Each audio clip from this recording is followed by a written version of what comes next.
The night is quiet, the air soft and still. If you're listening now, let your mind ease into the sound of history told not as a storm of drama, but as a slow tide, gentle, ancient, and strangely comforting. Close your eyes if you wish, take a slow breath, and let yourself drift back to an Egypt of warm stone and whispering palms, of golden rivers reflecting starlight, a place where two sisters once stood at the edge of power, one destined for legend, the other nearly forgotten by time. Yet tonight, we remember her. Stay with me. Let the world outside fade away as we wander quietly through the life of Arsinoe, for Cleopatra's sister, her shadow, her rival, and a young woman whose story hums beneath the surface of history, soft as the desert wind. The story begins not with queens or crowns, but with the hush of the Nile at dusk. The river moves slowly, a mirror of gold and dust, winding its way through reeds and low villages. Fishermen draw in their nets as the last light fades, their songs carrying faintly over the water.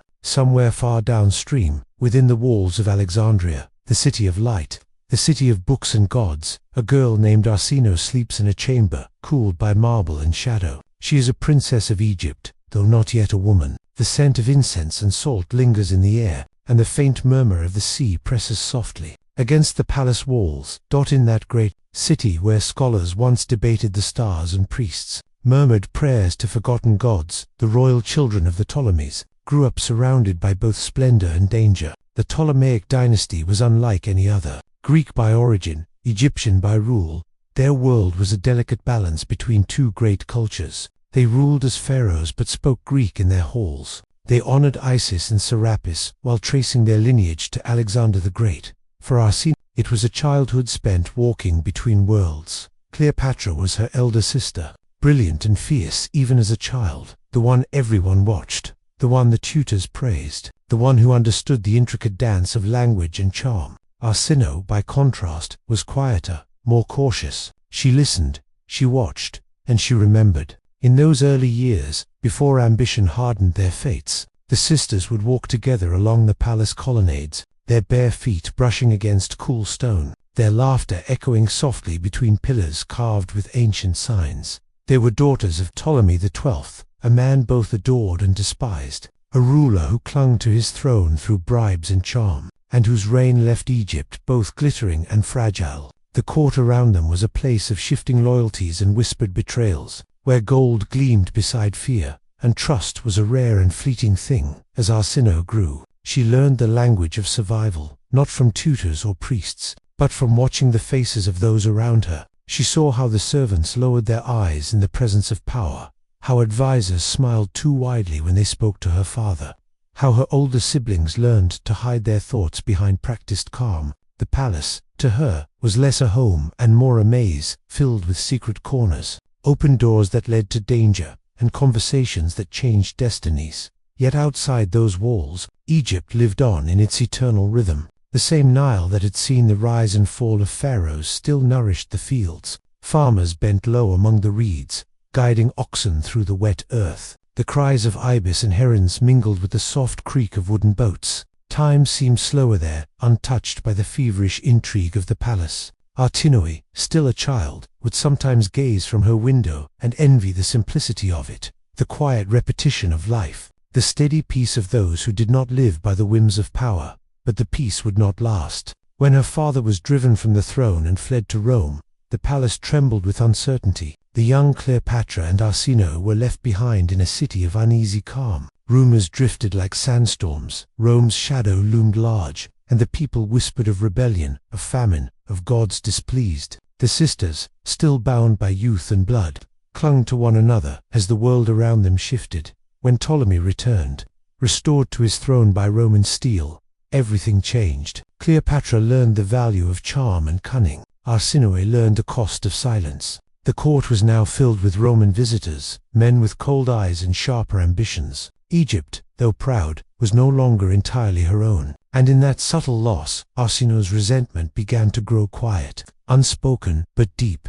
Years passed, and Cleopatra rose swiftly in influence. She was clever, fluent in many tongues, able to speak to priests and merchants with equal grace. Arsinoe, younger and less favored, felt the widening gulf between them. Yet she was not without her own spark of intelligence, a quiet defiance. a patience that would later turn to survival. The night winds over Alexandria carried whispers of change. When their father died, the throne became a prize to be fought for. The kingdom was divided not by geography, but by ambition. Cleopatra claimed her birthright as queen, but Ptolemy XIII, their brother, was urged by his advisors to seize power for himself. Arsinoe, still young, watched as her family turned against itself. The palace she had once known as home became a battleground of deceit and strategy. Cleopatra was driven into exile, but not defeated, and it was in this moment, as the tides of fortune shifted again, that Arsinoe's own story began to emerge from the shadows. She, too, would be drawn into the storm of history, into a web of alliances, betrayals, and choices that would shape her fate. But before the battles and betrayals, there was still the night, and the memory of two sisters walking together by the water's edge, unaware of how their bond would fracture. The city of Alexandria slept under a blanket of stars, its lighthouses glowing like watchful eyes. The faint hum of the sea blended with the rustle of palms, the distant song of temple chants carried on the wind. Somewhere, in that vast palace, Arsinoe had dreamt perhaps of peace, perhaps of power, as the world turned quietly toward its next dawn. And as we drift with her into that turning of time, we can almost feel the air of the ancient world, the texture of linen robes, the scent of honeyed wine and burning myrrh, the low murmur of voices behind marble walls. This was a world both divine and human, fragile and eternal, where the fate of empires could rest in the heart of a single woman. Arsinoe, for the name history nearly forgot, was about to step from the edges of obscurity into the bright, unrelenting light of destiny. But for now, in this quiet beginning, she was still only a sister, a daughter, and a dreamer beneath the endless Egyptian sky. The days in Alexandria began to shimmer with tension. The scent of the sea grew heavy with rumor, and the once golden air of the city felt brittle, like glass stretched to thin. In the narrow streets, merchants spoke in low voices.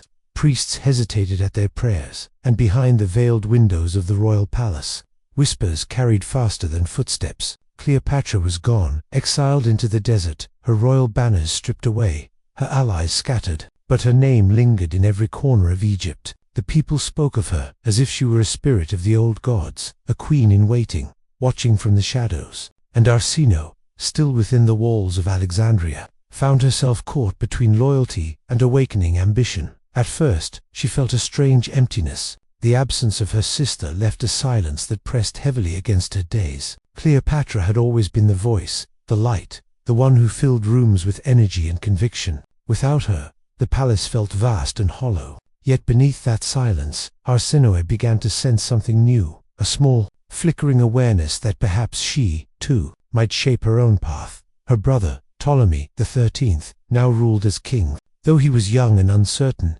easily swayed by his advisors. Chief among them was the cunning Pothinus, a man skilled in turning fear into power. He flattered the young king and whispered poison against Cleopatra, blaming her exile on her arrogance, her intellect, her daring to rule as both woman and pharaoh. Arsinoe listened at the edges of such conversations, her hands folded, her eyes lowered, but her thoughts were not still. Each night she would walk alone through the colonnades, her footsteps echoing softly in the torchlight. She would pause to watch the reflections of the stars ripple across the harbor's black water. Somewhere out there her sister lived, perhaps plotting, perhaps grieving, perhaps waiting for the right moment to return. Arsinoe did not know, but she felt the pull of that connection like a thread woven through her own destiny. That then came the news that would shatter what remained of their fragile peace. The Roman general Julius Caesar had arrived. He came not as a conqueror, at least not openly, but as an arbiter, a man of towering presence and subtle ambition,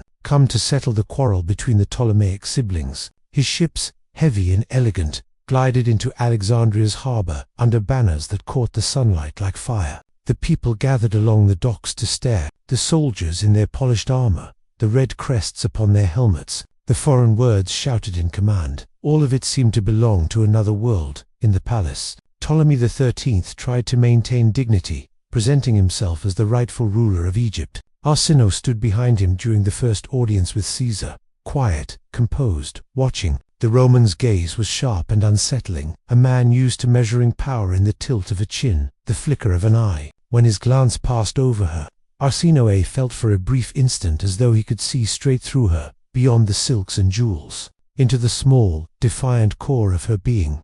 Not long after, Cleopatra returned. The tale would one day be told in countless ways of how she was smuggled into the palace rolled within a carpet, or hidden beneath linen, a dramatic gesture meant to capture Caesar's imagination. But beneath the legend, there was strategy. Cleopatra understood the theater of politics, and in Caesar she saw both danger and opportunity. Arsinoe watched from afar as her sister and the Roman leader began their dance, a merging of intellect, charm, and ambition. She saw the shift in her brother's face, the flicker of betrayal, the rising fear among their advisors. The court divided itself like the Nile in flood, its loyalties branching in every direction. Soon the city was no longer safe, streets filled with soldiers, rumors of rebellion spread like sparks. In the confusion, Arsinoe fled the palace with her tutor, Ganymedes, a man of keen mind and deep loyalty to her. Together, they sought refuge among the Egyptian forces still loyal to the royal family but opposed to Roman rule. It was here, amid the dust and clamor of campfires beyond the city walls, that Arsinoe's quiet resolve began to harden into something else. The soldiers looked to her as a symbol, a princess wronged, a voice of defiance against foreign power. She was young, barely more than a girl, but her lineage carried weight. Ganymedes, ever shrewd, saw in her an opportunity and guided her toward the throne of the rebellion. By the time Cleopatra and Caesar consolidated power within Alexandria, Arsinoe had been proclaimed queen by the Egyptian forces opposing them. Her small court took shape in exile, banners raised, proclamations made. Though the struggle was doomed from the start, there was something deeply human in her defiance.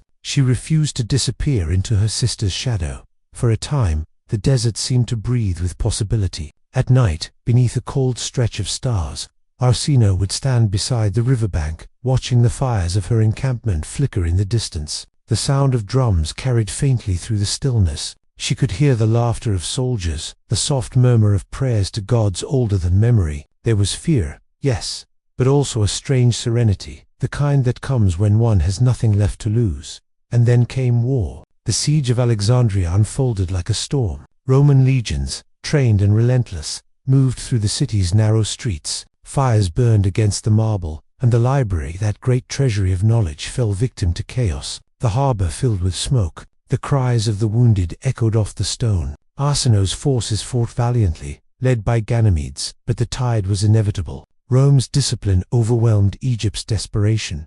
Captured, Arsinoe was brought before Caesar, not as a princess, but as a prize. She stood silent, surrounded by the glare of torches, the scent of burning oil thick in the air. Caesar regarded her with the detached curiosity of a man accustomed to weighing the worth of kingdoms. She was spared death, not out of mercy, but convenience. To kill her might provoke unrest. To spare her, however, served his image as a magnanimous victor when they marched her through the streets of Rome. Years later, it would be as a symbol of triumph, the exotic queen in chains, paraded for the glory of empire. But in that moment of capture, Arsinoe's gaze did not falter. She held herself still, regal even in defeat. Somewhere deep within her, a quiet truth had taken root. She had fought not merely for power, but for the right to exist beyond the shadow of another. And perhaps that, more than anything, was her rebellion, her small act of immortality. In the days that followed, as Caesar restored Cleopatra to the throne and peace returned to Egypt, Arsinoe was exiled to the temple of Artemis in Ephesus, far from the Nile, far from the sands that had shaped her childhood. She entered a different kind of stillness, one not of fear or ambition, but of reflection. Each morning, she would walk along the temple's marble steps, her footsteps echoing faintly between the columns. The air there was cooler, the sea beyond the cliffs a pale blue shimmer. Pilgrims came and went, unaware that the quiet priestess among them had once been a queen. And perhaps, in those long, slow days, Arsinoe found a kind of peace that had eluded her all her life. The world moved on. Rome grew stronger. Cleopatra's legend would swell with time, adorned by poets and painters. But somewhere, beneath the weight of centuries, Arsinoe's name remained faint, like a ripple on water, the echo of a young woman who dared to stand against empire and fate alike. And as we linger in her memory, it is not the battles or betrayals we remember most, but the stillness that followed, the sound of her breathing beneath temple columns, the way the sea breeze carried faint traces of the Nile's warmth, and the sense deep and enduring that even in exile, she belonged to history. The temple of Artemis at Ephesus stood like a dream rising from the earth, immense columns reaching upward into the soft blue haze, marble steps worn smooth by centuries of feet, the faint scent of myrrh and sea salt drifting together in the morning air. It was here, far from Alexandria's golden chaos, that Arsinoe began her long exile. Her days fell into a rhythm that was both lonely and strangely peaceful. Each dawn, she would wake before the priest's bells. When the first light crept over the Aegean, touching the water with silver, she would sit by the temple's edge, her hands wrapped in a thin linen shawl, and listen to the waves sighing against the cliffs, to the rustle of doves in the high arches, to her own quiet breathing as the world stirred to life. She had been a queen once. She had commanded armies, defied an empire, stood face to face with the most powerful man in the world. But here, among the soft chants of the temple maidens and the endless rhythm of the sea, those memories began to feel like a story told to someone else, a dream she had awakened from. At times, she would trace faint shapes into the dust, the curve of the Nile, the outline of Alexandria's harbor, the tall spire of the Pharos lighthouse. The memories came gently now, not as wounds, but as echoes, the smell of the papyrus markets, the laughter of her sister when they were still girls, before ambition had divided them. The world she had known seemed both impossibly far and intimately close, as if it lived beneath her skin. The people of Ephesus whispered about her, of course. They knew who she was, the Egyptian princess, the sister of the great Cleopatra, the woman whom Caesar had spared. But in the temple, she was treated with the reverence reserved for one who had survived divine judgment. She was quiet, obedient, yet there was something in her eyes that seemed to hold more than devotion, a deep, watchful awareness, as if she still listened for the distant murmur of history. Some evenings, after the sun had sunk into the sea and the sky turned the color of fading gold, Arsinoe would climb to the upper terrace of the temple. From there she could see the ships drifting along the horizon, Roman vessels, Greek traders, the endless pulse of the empire's heart expanding outward. She would watch them for a long time, her gaze fixed not on their sails, but on the invisible paths they marked across the world. Rome's shadow reached everywhere now. Its generals ruled distant provinces. Its coins carried the faces of men who claimed to shape destiny. And yet, even from her quiet sanctuary, Arsinoe could sense how fragile power truly was. She had seen it firsthand, how easily one man's favor could become another's death sentence, how the tides of loyalty shifted faster than the winds on the Nile. She wondered often about Cleopatra. The last time she had seen her sister, the air had been thick with fire and fear, the smoke of Alexandria's siege rising over the city, the sound of Roman banners snapping in the wind. Did Cleopatra remember her now? She wondered. Did she feel remorse,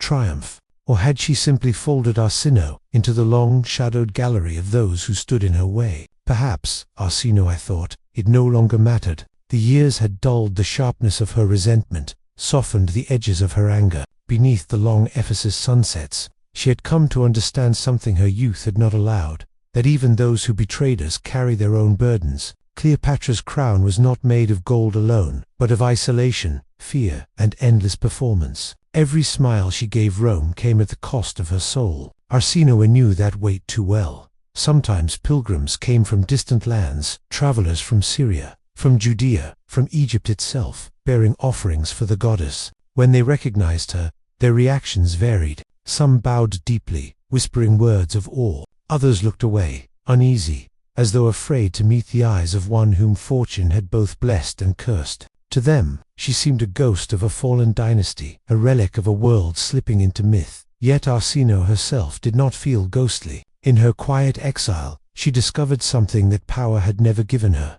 stillness, the kind that settles in the heart when all striving has ceased. She tended the temple gardens, her fingers brushing the petals of white lilies. She learned the rhythms of prayer, not as ritual, but as a form of breathing, the gentle surrender to something larger than self. The other priestesses would sometimes find her by the reflecting pool, watching the stars tremble on the water's surface. "You look at the sky as though you know its secrets," one of them once said. Arsinoe smiled faintly and replied, "It is not the sky's secrets I seek, but my own."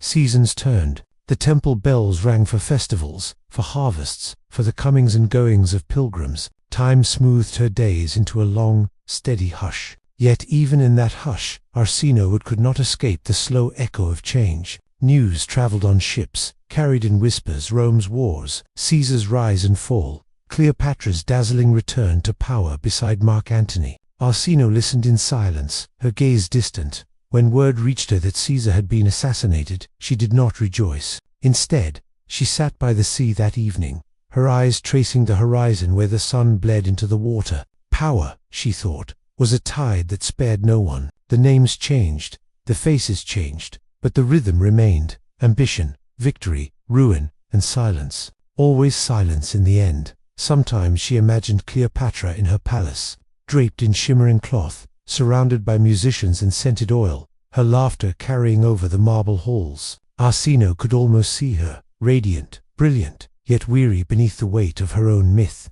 And though their lives had diverged so completely, Arsinoe felt, in some quiet way, that they were still bound, two women shaped by the same river, the same gods, the same endless pull between love and power. In her dreams, Arsinoe often returned to Alexandria, not the city of war and betrayal, but the city of their childhood. She would walk along the shore, the sand warm beneath her feet, and see her sister waiting by the water's edge. They would speak without words, their eyes full of understanding, as if the past no longer demanded anything of them. When she awoke, the dawn light would spill across her chamber like a blessing, and she would whisper a small prayer, not for revenge or remembrance, but for peace. And in that quiet temple, far from the noise of empires, Arsinoe's story began to drift toward its still, inevitable end. A life that once burned with defiance now glowed with acceptance, a small, steady flame against the endless horizon of history.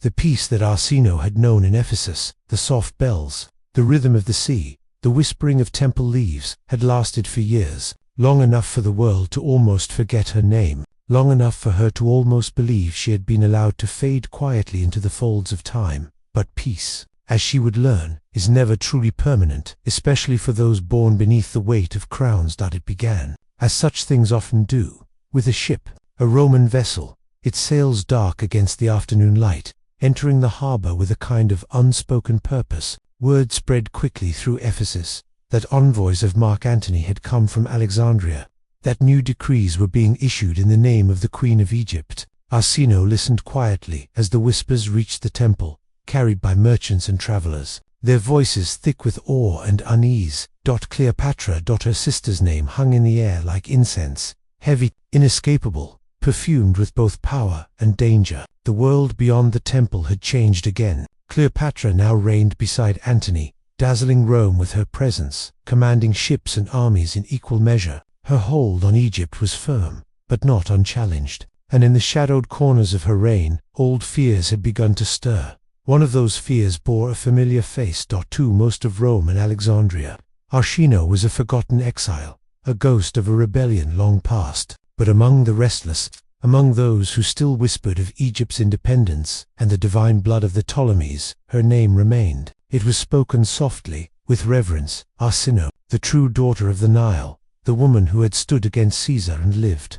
For Cleopatra, that whisper was enough to unravel the illusion of safety she had built. She had fought too hard, sacrificed too much, to let her past rise again from the shadows. And so, far across the sea, as the festivals of Artemis continued and the temple bells chimed through the soft Ephesus evenings, a quiet order was sent forth, one that would seal the fate of her last living rival. Arsinoe did not know. At first, life in the temple went on as it always had. She prayed, tended the gardens, watched the changing sky. But there were small signs: the way the high priest spoke less easily in her presence, the unfamiliar faces lingering near the gates, the growing unease in the air. The goddess's sanctuary had always been a place of refuge, protected by ancient law. Even Rome respected it, or so everyone believed. But laws, like promises, bend easily under the weight of empire. One evening, as the last light faded from the hills, Arsinoe stood upon the terrace where she had watched the ships so many times before. The wind carried the scent of salt and distant storms. Somewhere beyond the horizon, she thought, Cleopatra still ruled, wrapped in gold and glory, yet still haunted by the same invisible chains that bound them both. Perhaps she felt it too, this quiet thread that had never truly broken between them. Sisterhood is a strange thing, forged in blood, tested by power, and, in their case, doomed by history. Arsinoe felt no hatred now, only a kind of weary understanding. Each of them had been shaped by the world's cruelty, molded by men who demanded greatness and loyalty in the same breath. Each had played her part in the cruel theater of survival. When the soldiers came, they came quietly. No trumpets, no clamor, just the soft shuffle of boots along the marble floor, the low murmur of Latin words in the twilight. The priestesses tried to bar their way, invoking the goddess's protection,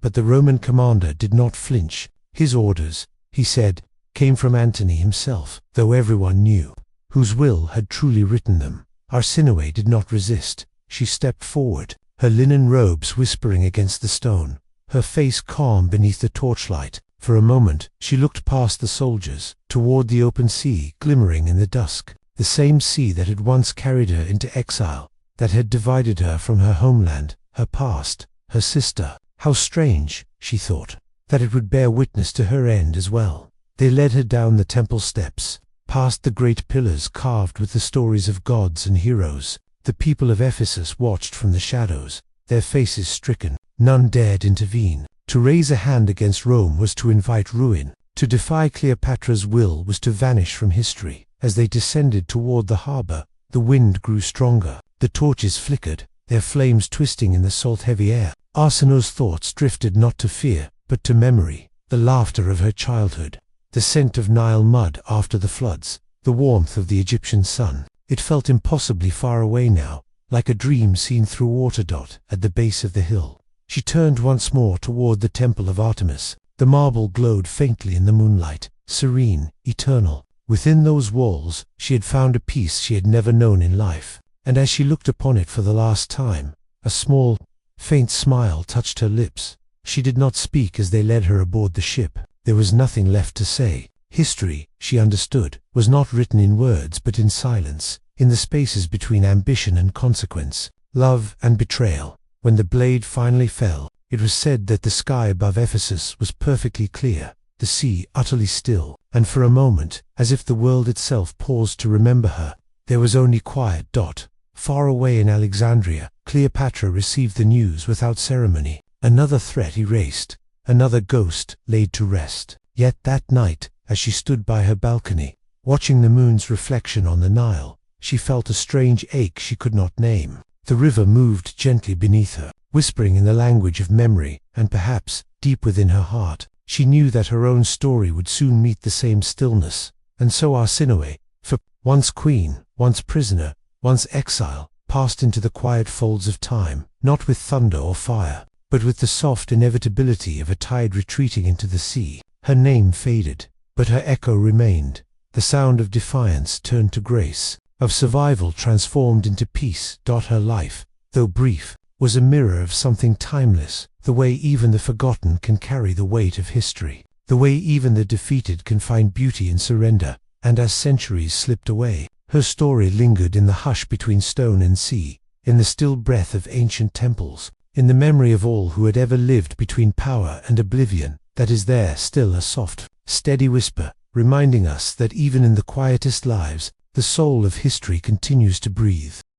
The air around Ephesus was soft in the late afternoons, the kind of quiet that settles only in places where time itself seems tired. Arsinoe often walked the same path each evening, from her modest chambers to the edge of the temple terrace where the sea spread endlessly before her. She would pause there, her veil stirring gently in the salt breeze, and listen to the distant hum of waves below. The city beyond had grown calm and content without her notice. Artisans still chiseled marble, traders still shouted near the harbor, and priests still murmured their prayers. But in her heart, the world had slowed into something deeper, quieter, more tender.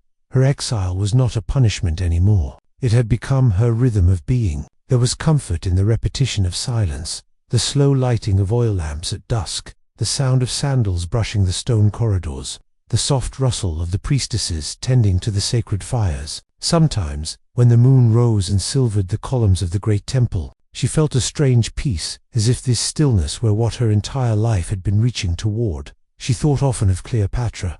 Then, not with bitterness, but with a sort of gentle detachment, as one might think of a storm that is past. Cleopatra's brilliance had always been her light and her curse. She had dazzled the world, but in her wake lay broken hearts, torn loyalties, and restless ghosts. Arsinoe understood her sister now in a way she never had before, the loneliness of being worshipped, the fear behind every triumph. Perhaps neither of them had been free, thought, and so the years in Ephesus became a kind of meditation. The wars of men and empires drifted far beyond her reach. She learned the soft art of tending gardens, of listening to the rhythm of her own breath, of writing her thoughts in the sand where the wind would soon erase them. There was something comforting about that, knowing her words could vanish and still mean something, even for a moment. Each spring, pilgrims arrived at the temple, their footsteps echoing in the marble halls. Arsinoe would watch them from a shaded corner, farmers, sailors, mothers with children, all bringing their small offerings to the goddess. Their faith was simple, unburdened by ambition or lineage. It reminded her of the world before her birth, before crowns and conquest. For the first time, she envied the ordinary. She envied the peace that came from not being remembered. But time, as it always does, found her again. Rumors began to reach Ephesus like faint ripples on still water, whispers of Cleopatra's empire entangled with Rome's power, of Caesar's shadows stretching wider with each passing season. The old names came back into conversation: Antony, Octavian, Alexandria. The tides of history were rising once more, and though Arsinoe had hidden herself in silence, she could feel that tide pulling faintly at her heart. Sometimes she dreamed of the Nile, its golden light, the songs of the fishermen, the perfume of lotus flowers drifting through the warm air. She dreamed of her mother's voice, distant and kind, and of a palace bathed in morning light. And when she awoke, surrounded by the cool stone of the temple, she would smile faintly. Even dreams could be a kind of home. Years folded over each other gently, until they became indistinguishable. Ephesus was her world now, the hum of prayer, the scent of olive oil and smoke, the wide, unbroken horizon.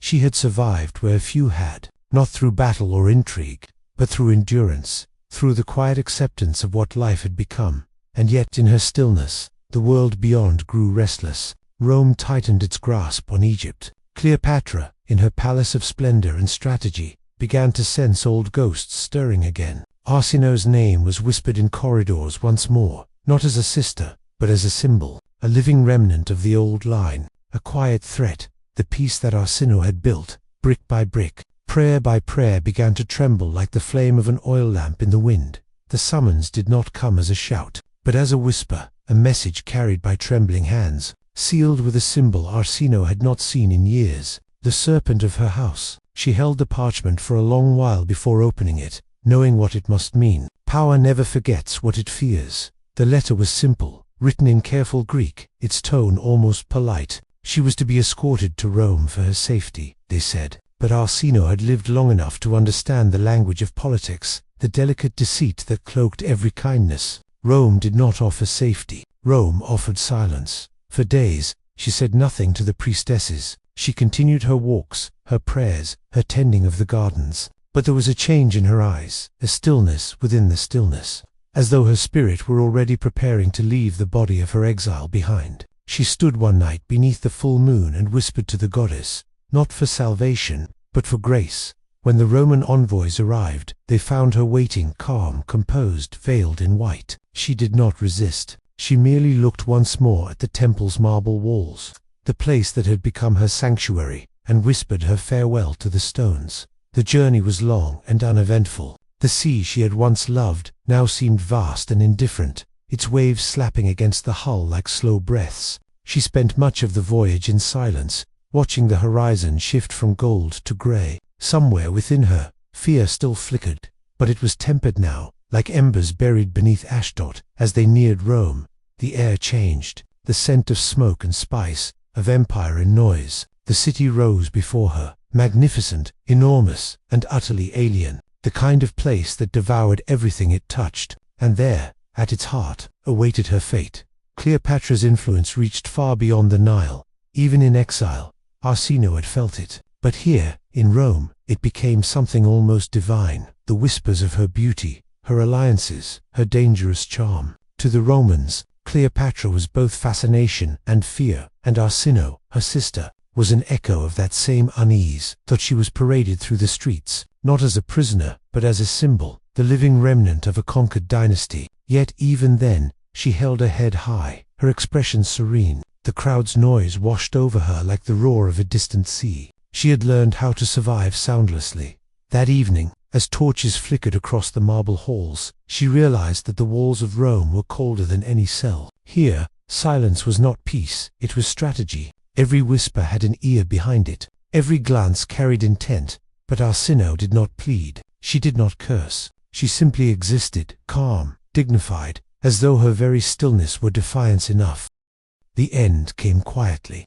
As most endings do, it was said later that Cleopatra herself ordered it, that jealousy had finally overcome fear, that the presence of her sister was too much a shadow upon her throne. But for Arsinoe, there was no bitterness left. She met her final dawn with the same composure she had carried through every storm.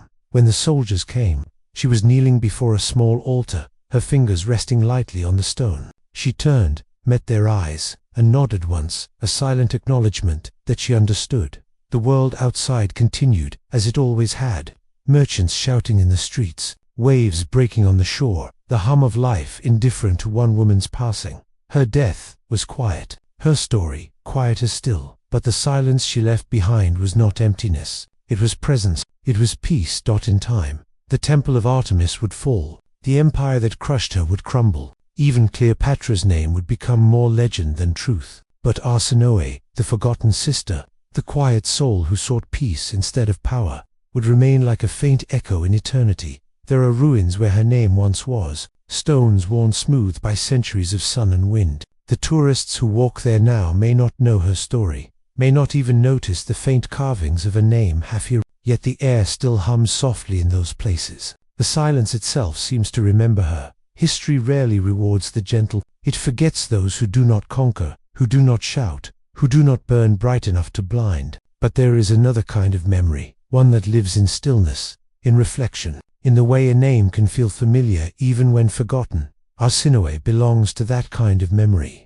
She was not a queen of conquest, but of quiet survival. Her reign was measured not in years or victories, but in moments of peace carved out from chaos. She was, in every sense, a soul of endurance, and perhaps that is why her story matters now, in a world that rarely pauses, because within her stillness lies a truth we've almost forgotten, that grace, patience, and quiet strength are not lesser forms of power, they are the foundations of it.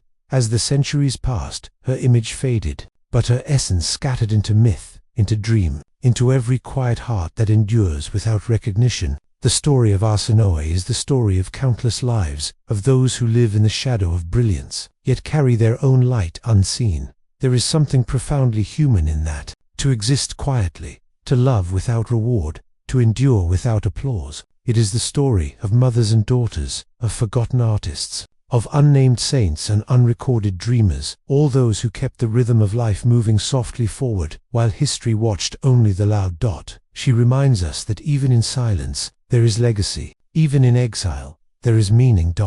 And so her story comes to rest, not in the triumphs of empire, but in the hush of memory. Arsinoe's footsteps have long faded, but the echo remains, gentle as the sea at night. If you listen closely, you can almost hear her walking once more through the moonlit colonnades of Ephesus, her robe whispering against the stone, her eyes turned toward the horizon where sea and sky meet as one. Her story is not a tale of loss, but of quiet endurance, not of rivalry, but of grace. And as you drift into rest, her voice, soft, distant, eternal, becomes part of the rhythm of your own breathing, a reminder that every soul, no matter how small or forgotten, carries within it the same quiet power to endure. Like the sea, like the wind, like time itself, she is still moving, she is still here.